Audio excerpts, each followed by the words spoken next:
C'est du live, c'est local et c'est sur Radio Transparence. L'interview musicale avec Florian. Et oui, ça y est, c'est l'heure de l'interview musicale un petit peu en décalage, puisque voilà, il y a le programme de Résistance, le festival Résistance qui est actuellement du côté de l'estive et encore jusqu'à demain. On reçoit donc un artiste qui s'appelle Maes Cash, et on reçoit également aussi Brian Matisse de Onde Production, société audiovisuelle basée au Carlabail. Bonjour à vous les gars. Salut. Vous allez bien? Ouais, carrément. Ça va, merci de nous recevoir. Avec grand plaisir. Alors Maes Cash, déjà, moi je te connais pas parce que tu es parisien, tu viens de Paris. Je viens de région parisienne, ouais, tout à fait, du 92. Tu découvres le coin et donc voilà, tu t'es lancé donc des projets pour ton projet artistique. Quelques mots sur ton projet artistique, donc Maes Cash.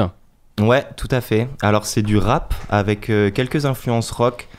Ça parle de mes ressentis sur le monde dans lequel je vis, avec parfois un côté un peu burlesque. Et il y a aussi beaucoup de thématiques de psychologie, de relations à soi et aux autres, et parfois un petit peu d'ego trip dans tout ça. Très bien, donc là il y a des gros projets en préparation, hein. C'est pour ça aussi que Brian Matisse est ici présent aussi avec lui, parce que voilà, il y a des choses qui sont en préparation. Alors on en est où exactement? Parce que voilà, il est tout récent finalement le projet Maes Cash. Ouais, le projet, le premier EP là, récent est sorti en juin. Donc c'est un EP de 5 chansons et on a tourné un clip du coup avec Brian de la société Onde Production qui est le clip de la chanson Esclave. Voilà, j'ai rencontré Brian en fait par un pote qu'on a en commun. Je cherchais des réalisateurs de clips en région parisienne et j'ai pas trouvé de réalisateur qui ait et des prix abordables et qui bossait bien, en tout cas avec ce que moi je voulais apporter. Et du coup Brian m'a permis simplement de travailler avec lui, et voilà, moi comme ça me dérangeait pas trop de bouger un petit peu dans toute la France pour ça, et je suis venu jusqu'en Ariège pour bosser avec Onde Prod. Donc très bien, donc tu es parisien et donc j'imagine que l'Ariège ça va te permettre aussi peut-être d'avoir un petit peu de l'inspi pour tes futurs projets peut-être aussi. Et donc voilà, donc tu es parisien peut-être, mais le projet ce sera Made in Ariège. Donc, Made in Ariège, ouais. Alors je dois dire que aussi je pense que tu es venu en Ariège parce que tu as des projets avec beaucoup de concepts, très conceptuels, énormément de scripts, avec à chaque fois des thématiques très fortes, donc très longues à aborder. Et je pense que tous les vidéastes ne veulent pas se lancer sur ce genre de projet non plus.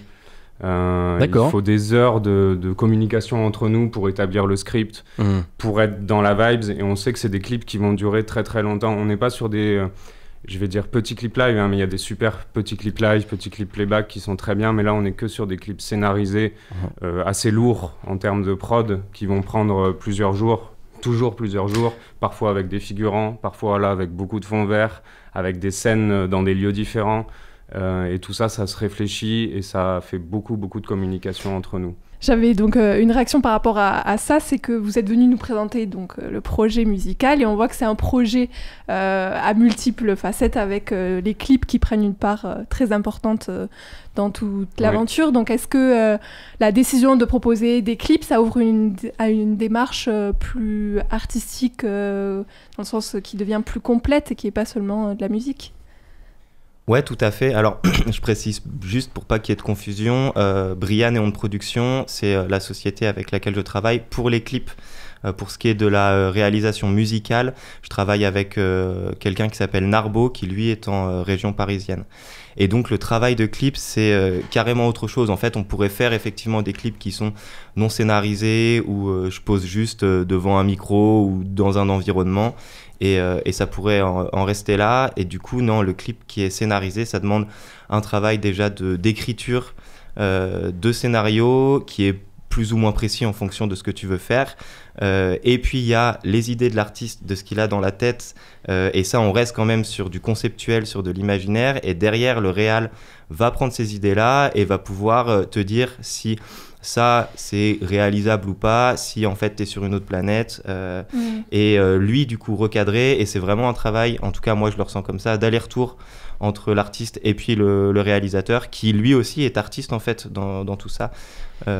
Et puis ce qui va amener à quelque chose qui au début part d'une idée en fait, et qui de plus en plus se précise et se concrétise.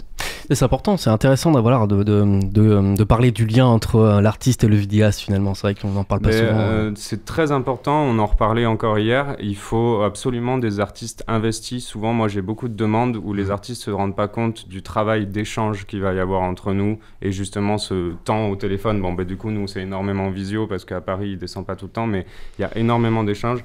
Et Antoine Maescache est hyper investi.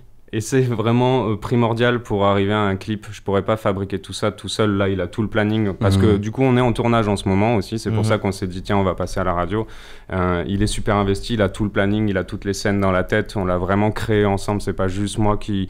Voilà, moi, je ramène à la réalité. C'est le travail du réalisateur. Et lui, il a toutes les idées de concept. Donc, il a vraiment sa matière, son art aussi et sa part de travail dans le clip vraiment indépendamment, quoi.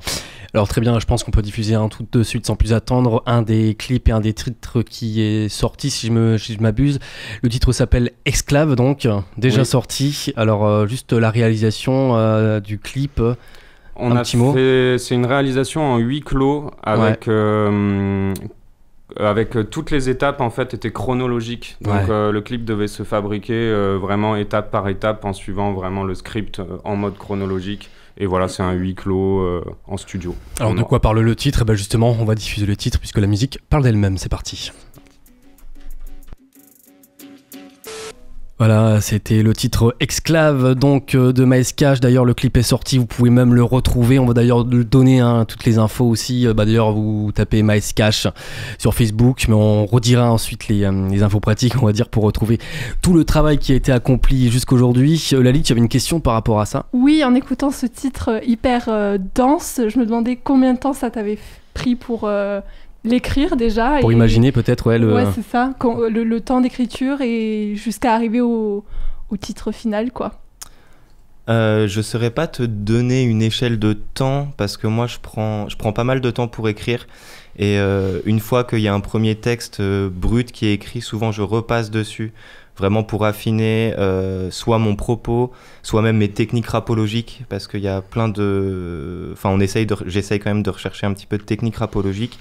Et je trouve que c'est important, la forme, d'abord même plus important que le fond. Je trouve que, en tout cas moi, dans mon approche musicale, je trouve que si la forme n'est pas là, c'est plus difficile d'accéder au fond. Je préfère quelque chose avec une belle forme et un fond un peu plus pauvre que quelque chose avec un fond très riche mais peu de forme finalement. Donc je trouve que ça a moins de style. Donc les paroles en elles-mêmes au début, ça peut être aussi une ambiance et des techniques que tu vois d'abord ?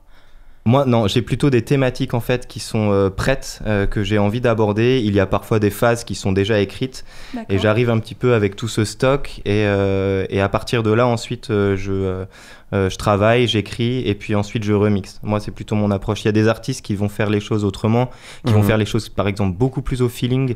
Ils mettent l'instru derrière et puis ils grattent. Et non, moi j'arrive plutôt avec... Tout part de la thématique donc après.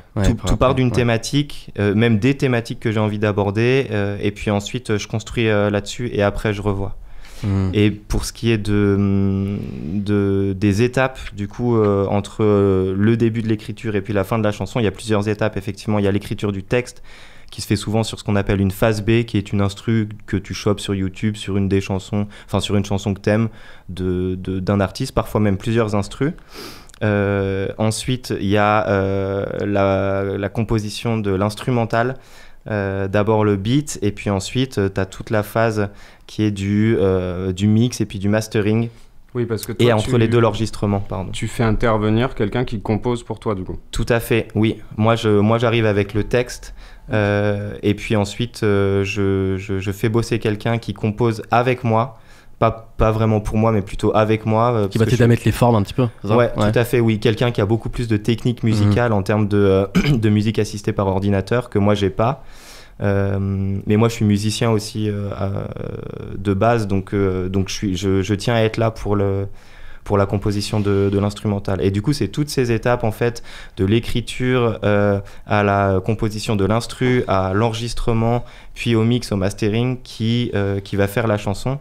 Et puis après ça, du coup, comme tu disais tout à l'heure, il y a le travail de clip, où c'est un peu comme si on repartait à zéro, mais sur un autre projet. Ouais, t'as pas les images du clip en écrivant qui te viennent. C'est deux travaux vraiment différents. Non, mais je pense que ça pourrait. Maintenant que je fais des clips avec Brian, je pourrais carrément penser une chanson beaucoup plus avec une vision clip, et je pense que du coup l'écriture serait différente, parce que du coup plus simple, en disant « Ah, mais je veux le réaliser en image », comment je peux l'écrire de manière à ce que soit l'image soit forte, soit ce soit facile à faire en termes de réal. Okay. Donc voilà. Voilà, on est toujours avec Maes Cash en direct, donc un Parisien qui vient se produire avec Compte Production ici en Ariège. J'avais une question, c'était une question qui m'est venue avant, mais bon, j'ai envie quand même de l'aborder.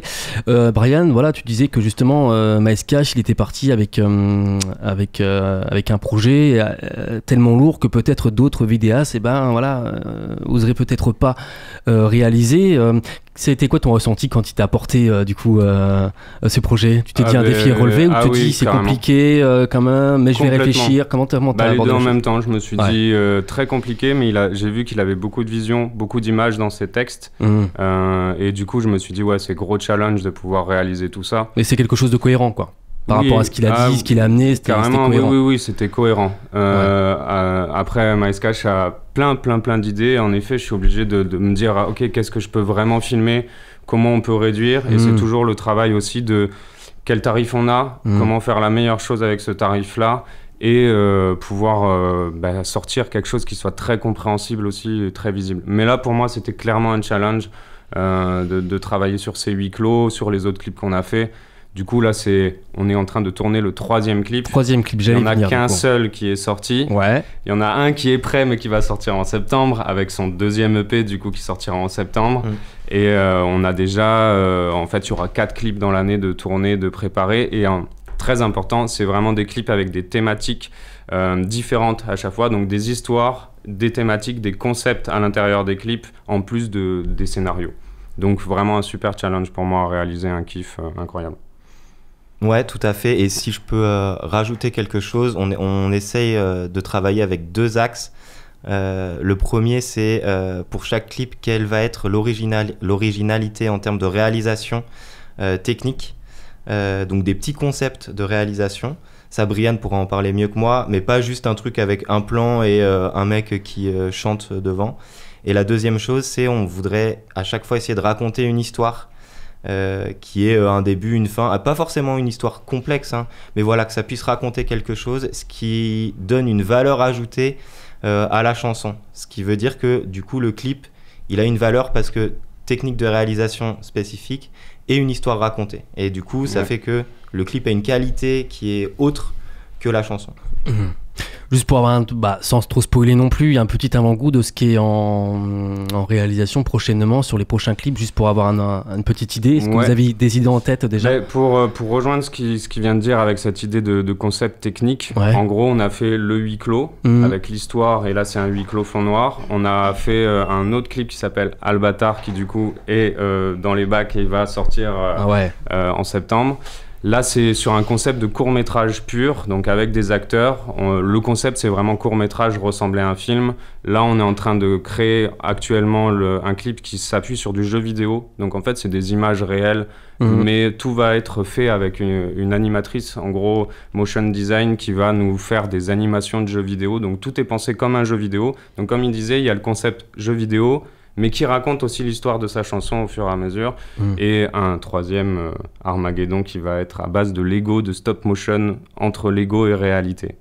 Voilà, alors, d'ailleurs, dans un des prochains clips, ceux qui connaissent bien l'Ariège, qui connaissent les artistes ariégeois, voilà, je sais pas si j'ai le droit de le dire, mais en tout cas, il y a un artiste que vous allez reconnaître très très facilement qui joue l'acteur principal. Oui, exactement. On peut dire son nom? Ouais, c'est comme vous voulez. Bah oui, on va faire dévoile. sa promo. C'est Loopstick.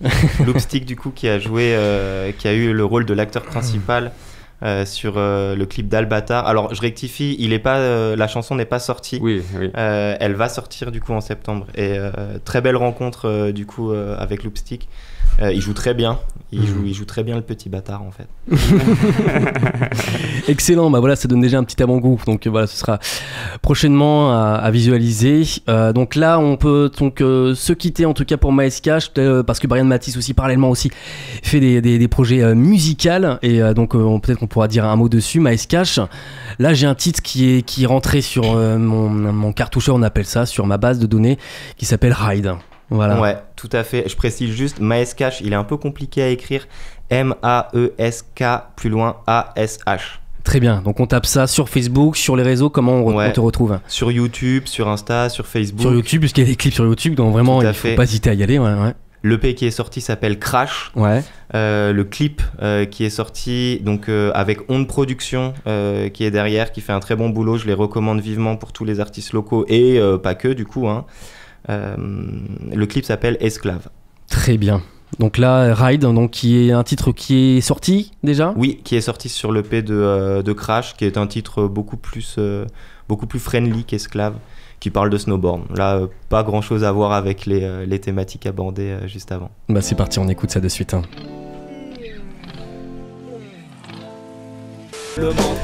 Et voilà, ça c'est le morceau Ride de Maeskash hein, sur Radio Transparence. On est toujours en direct, en rediffusion. Si vous écoutez dans l'heure de 20h, nous sommes avec Maeskash lui-même, mais donc aussi Onde Production qui réalise donc les clips notamment. D'ailleurs, Brian Matisse, qui parallèlement à tous ces projets d'artistes, de résidence, etc. Eh bien, tu avec tout le matos que tu as aussi, tu te forges aussi des projets perso musicalement. Alors moi, je suis musicien à la base et au fur et à mesure, j'ai créé des clips, je me suis perfectionné là-dedans et c'est pour ça qu'on me demande énormément maintenant, mais j'ai pas perdu la musique. Du coup, je continue à créer des résidences et des projets perso. En même temps, tu as un studio et tout ça, donc tu le squattes. Exactement, forcément. donc j'utilise mon studio qui est accessible à toute personne qui veut venir enregistrer aussi. Mais oui, j'ai beaucoup de créations, donc résidence, j'invite des artistes extérieurs, vraiment soit de la région, plein de gens. Je leur dis vas-y, on va faire une musique en 3 jours et c'est parti, on crée une musique. Et à côté, j'ai mes projets vraiment perso qui me tiennent aussi autant à cœur. Et là, aujourd'hui, c'était la bonne occasion parce que j'ai mon single qui est sorti, donc un single qui s'appelle Idolâtrie. Et tu parles de quoi à travers ces chansons? Alors là, moi, c'est vraiment des thématiques. C'est pas toujours vu à ma personne. Des fois, je me prends pour un personnage qui va raconter une histoire. Là, dans Idole, je parle un petit peu d'un concept de vénérer un idole qu'on vénère en fait, et ensuite amoureux chronique. Donc je parle d'amour, de quelqu'un qui tombe amoureux de tout le monde. Donc c'est pas mon histoire personnelle, mais j'aime bien aborder des thématiques comme ça où je me dis tiens, ça c'est drôle d'en parler, je vais inventer un personnage. D'ailleurs, certains pourraient même se reconnaître à travers ces chansons. Bien sûr, ouais. Et c'est totalement varié parce que j'ai vraiment des influences totalement variées, donc je pourrais pas définir ma musique. On a fait des choses très métal, des choses rap, des choses très lyriques, chansons françaises, et ça varie dans tous les styles différents. Très bien, donc le morceau Idole qu'on va d'ailleurs s'écouter. Un petit mot sur les résidences d'Onde Production peut-être? Un kiff incroyable, pareil, inviter des artistes qui sont complètement différents, avec des influences différentes, et le challenge de créer en 3 jours. Tout le monde ne peut pas le réaliser, donc c'est vraiment 3 jours à fond de musique et de cohésion, parce qu'en fait il faut d'un coup choper l'univers de quelqu'un. On arrive, on se met sur le clavier, sur la batterie, sur le premier instrument. Il faut prendre le temps de il faut, en fait, ça va en 2 minutes dans le sens, c'est 3 jours, mais c'est très rapide. On commence à placer une ligne sur un piano, sur un instrument, et là, il faut y aller. On se dit, ok, vas-y, on part là-dessus. Et en général, on n'a pas le temps de faire 2-3 morceaux. On en fait 1 ou 2 vraiment si on a de la chance, mais c'est un travail qui va très très vite. Très bien. Et qui est super, super génial à faire. Alors, Onde Production au Carlabail, on le rappelle. Exactement. Et écoute, on peut diffuser tout de suite Idole. En tout cas, merci à vous d'avoir été avec nous, c'était chouette. Merci. Puis bonne découverte musicale pour Maeskash, pour Brian Matisse. Vous savez où le trouver sur les réseaux aussi également. Pareil, ouais. Et puis sur Onde Production. Sur Onde Production, il y a tout. Ouais, c'est parfait. Merci beaucoup. Merci à vous. Merci beaucoup. On s'écoute tout de suite donc Idole de Brian Matisse. Quoi qu'il fasse, de toute façon il le réussit. Tout se passe comme s'il l'avait prédit. Il ne sait pas ce que je